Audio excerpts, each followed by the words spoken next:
detecting breast cancer before it spreads. Here with advice is Dr. Connie Lehman. She is the co-director of the Breast Imaging Research Center at Mass General Hospital. Doctor, thank you so much for joining us this morning. First, let's talk about mammograms. At what age should a woman start getting them, and then how often? Well, it's been an exciting recent time because now there's a universal agreement by the large groups that make these recommendations that women should start at 40.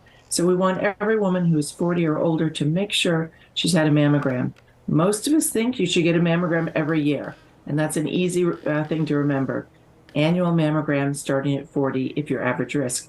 Okay, we got that. Of course, the goal is to catch these tumors early. Are mammograms still the most effective way to do it, or are there some better options out there now?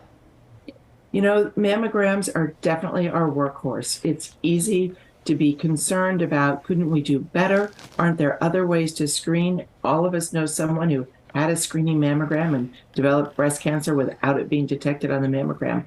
But when we look at the science, when we look at the research, we know mammography is the best tool we have to see the breast cancer early and to save lives. But we do have some other exciting tools out there as well. So women should be aware of the advantages, particularly if they have dense breast tissue or they're high risk, of other technologies beyond mammography alone. Well, you just mentioned it. We're hearing more and more all the time the term breast density a lot more often. Why is it important?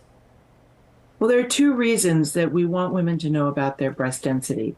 One, it can hide cancers on the mammogram. Cancers show up as white on the mammogram, and dense breast tissue is white on the mammogram. So it's like, it can hide in that whiteness.